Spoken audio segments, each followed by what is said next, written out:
Hello everyone, Radhe Radhe. Welcome in pre selection YouTube channel. आज का हमारा जो टॉपिक होगा वो हम फिगर ऑफ स्पीच पढ़ेंगे, ओनोमेटोपोइया एंड एपिग्राम। तो सबसे पहले हम स्टार्ट करते हैं ओनोमेटोपोइया से।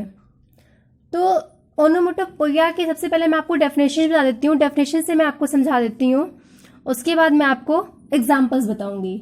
तो सबसे पहले हम ओनोमेटोपोइया की डेफिनेशन देख। हमारी फर्स्ट डेफिनेशन है, an onomatopoeia is a word that actually looks like the sound makes and we can almost hear those as we read. And second definition है हमारी, it is a figure of speech in which the sound suggest its meaning और सेंस। मतलब जहां भी हमारे किसी sound की बात हो, ऐसे साउंड जैसे मैंने कहा ना वी कैन ऑलमोस्ट हियर, जिसको हम सुन सकते हैं और साथ में हम लोग उसको रीड भी कर सकते हैं, जहां पे साउंड से रिलेटेड होगा। देखिए यहाँ में भी ये साउंड सजेस्ट इट्स मीनिंग, जहां उसकी मीनिंग होगा और सेंस, तो वहां पे हमारा कौन सा फिगर ऑफ स्पीच होता है? ओनोमेटोपोइया। जहां भी किसी तरीके की आवाज हो, साउंड हो, वहां पर हमारा फिगर ऑफ स्पीच ओनोमेटोपोइया होता है। तो अब ये हो गई हमारी फर्स्ट एंड सेकेंड डेफिनेशन। अब हम इसके एग्जांपल्स देखते हैं। हमारा फर्स्ट एग्जांपल है, grunt grunt goes the hawk. देखिए यहाँ पे साउंड क्या है हमारा? Grunt grunt. सेकंड में क्या है? I hear the humming of बीज। बीज मीन्स क्या होता है? मक्खी। तो देखा ना आपने, मक्खी की जो आपने सुना हो कभी, वो बोलती है तो जो उसका जो बीज होती है, बी, उसका जो साउंड होता है वो कैसा होता है? हम। ठीक है, HUMM। अब देखिए इस तरीके के हमारे कई सारे साउंड्स होते हैं, जैसे कि मैं बता दूं, लाइक जैसे देखिए जो मशीन होती हैं, ठीक है, मशीन में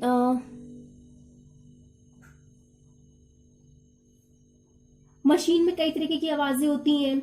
जैसे कि मशीन में हमारा होता है हॉन्क, बीप, ठीक है, इस तरीके की होती है। कौन कौन सी? हॉन्क,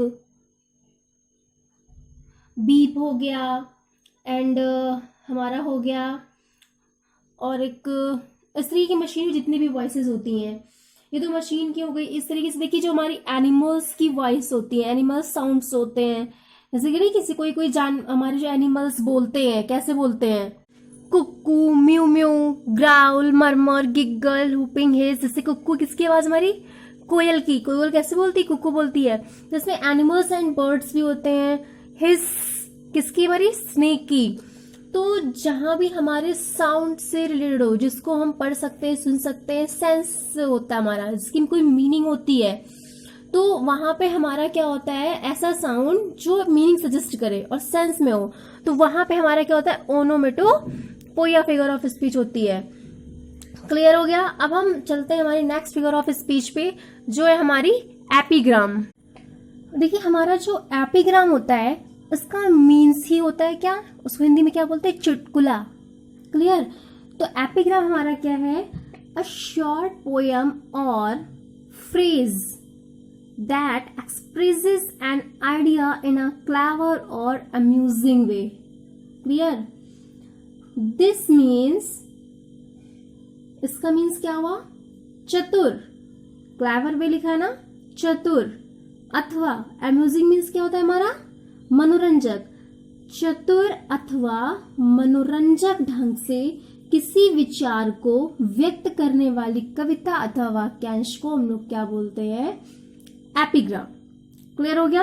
इसमें भी है, an epigram is a short pointed saying frequently introducing antithetical ideas. Antithetical मतलब क्या होता है? विरोधात्मक होता है। Which excite, surprise and arrest attention. Clear? जो हमको ऐसे सरप्राइज कर देता है, बिल्कुल उसी तरीके हमारा पूरा, जैसे अरेस्ट में हमारा बंदी बनाना। क्लियर? लेकिन यहाँ पे बंदी बनाने से हमारा नहीं है। दिस मीन्स, इसका मतलब हमारा ये होता है कि फ्रिक्वेंटली, अक्सर, लगातार, हमारा क्या है ऐसी है which excite surprise and arrest attention, कि वो जो हमारे आइडियाज होते हैं वो क्या करते हैं हमें विच एक्साइट कर देते हैं, सरप्राइज कर देते हैं, और उसी तरफ हमारा सारा टेंशन चला जाता है, सारा टेंशन हमारा उसी तरफ खिंचा हुआ चला जाता है। तो ये हो गया हमारा एपिग्राम। मैं इसके आपको एग्जाम्पल्स बताती हूँ।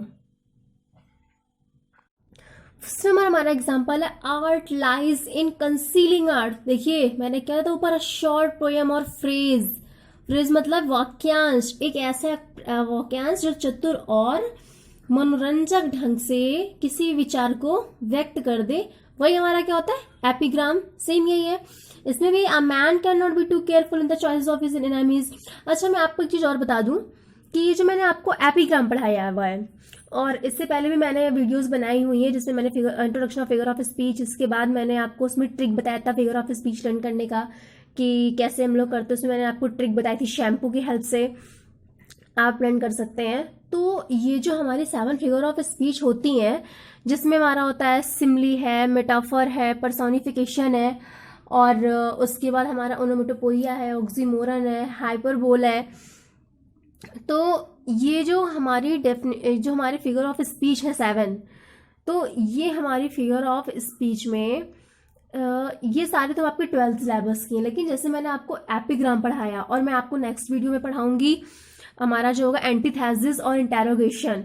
तो ये जो ये मैंने आपको बताया था, जो हमारी 7 डेफिनेशंस होती हैं वो तो हमारी क्या होती है 12th के क्लास में आती हैं। और एंड आई एम 100% श्योर कि अगर आपने हमारी वीडियो को अच्छे से देखा होगा तो आई एम डैम श्योर जो आपका 4 मार्क्स का या जितने भी मार्क्स का आपका 12th में आता है उसमें आपको पूरे में पूरे मार्क्स मिलेंगे। और जो हमारा ये एपिग्राम और एंटीथेसिस, और मैं आपको जो पढ़ाऊंगी इंटेरोगेशन। एपिग्राम तो आपने पढ़ लिया, अभी मैं आपको नेक्स्ट वीडियो में पढ़ाऊंगी एंटीथेसिस और इंटेरोगेशन। तो ये जो हमारी 3 फिगर ऑफ स्पीच होती हैं ये तो होती ही होती है, साथ में जो मैंने 7 जो मैं पढ़ा चुकी हूँ वो, ये हमारी टोटल 10 फिगर ऑफ स्पीच मिला करके ये समझ लीजिए कि ये सब जो मैंने आपको पढ़ाऊंगी epigram, antithesis, figure of speech, ये तीनों जो है हमारे एग्जाम्स, जो हमारे कॉम्पिटिटिव एग्जाम्स होते हैं, जैसे हमारा सीटेट है, और जो हमारे टेट के एग्जाम्स होते हैं, केवीएस होता है, एनवीएस होता है, DSSB के एग्जाम्स में, ये सब चीज़ें जो हमारी मैं आपको पढ़ाऊंगी। ये सिलेबस जो मैंने आपको पूरा फिगर ऑफ स्पीच पढ़ाया है, इससे पहले मैंने आपको आर्टिकल भी पढ़ाया हुआ था, ये मैं आपको उस लेवल का पढ़ा रही हूँ 0 से एडवांस। दिस मीन्स आप कि ये कॉम्पिटिटिव एग्जाम्स में भी आपको हेल्प करेगा। मैंने यही सोच के इस वीडियोस बनाई थी कि इसमें मैं आपको कुछ ऐसा बता सकूं कि आप 0 से एडवांस तक सीख सकें। अगर आपको पिछली चीजें भूल गई हो तो वो सब चीजें आपको इन सारी वीडियोस में मिल जाएं। इसीलिए मैंने एक एक फिगर ऑफ स्पीच को, इसमें तो मैंने 2 डेफिनेशंस बताई हैं एपिग्राम में और आपके ऊपर ओनोमेटोपोइया में, लेकिन इससे पहले मैंने आपको जितनी भी फिगर ऑफ स्पीच पढ़ाई है मैंने उसमें 3-4 डेफिनेशंस बताई हैं, सिर्फ इसलिए ताकि आपको अच्छी तरीके से समझ में आ जाए क्लियरली। और जब आपकी कॉम्पिटिटिव एग्जाम्स में आपका कोई फिगर ऑफ स्पीच आ जाए तो आप उसमें बिल्कुल करेक्ट आंसर टिक करके आए। तो ये तो हमारा हो गया आज का सेशन। मैं आपको नेक्स्ट वीडियो में आपको मैंने बताया, पहले बताया था, फिर से मैं आपको एंटीथेसिस और इंटेरोगेशन फिगर ऑफ स्पीच पढ़ाऊंगी। तो फिर हम और साथ में कोशिश करूंगी कि मैं आपको एक अच्छा सा एक प्रैक्टिस सेट या बता सकते हैं, या मैं आपको ऐसे सेंटेंसेस लेकर के आऊंगी इस तरीके से वो होंगे कि जैसे आपके कॉम्पिटिटिव एग्जाम्स में पूछे जाते हैं, उस तरीके से मैं आपकी एक शीट रेडी करके आऊंगी और मैं आपको दिखाऊंगी कि कैसे आपके कॉम्पिटिटिव एग्जाम्स में क्वेश्चंस आते हैं। और and I am damn sure बहुत अच्छे से अगर आपने पढ़ा है तो आपका 100% मार्क्स पक्के हैं, मैं 200% श्योरिटी के साथ बोल सकती हूँ। देन फिर हम मिलते हैं नेक्स्ट वीडियो में, और एंटीथेसिस और हमारा जो एक और बचा हुआ है कौन सा, इंटेरोगेशन फिगर ऑफ स्पीच के साथ। और अगर आपने इससे पहले की वीडियो नहीं देखी है तो उसका लिंक मैंने डिस्क्रिप्शन बॉक्स में डाल दिया है, आप वहाँ से जा करके देख सकते हैं। और अगर इसमें कोई कंफ्यूजन या कोई प्रॉब्लम हो तो आप हमसे कमेंट बॉक्स में क्वेश्चन करके पूछ सकते हैं। फिर मिलते हैं हम नेक्स्ट वीडियो में। तब तक के लिए जय हिंद, राधे राधे।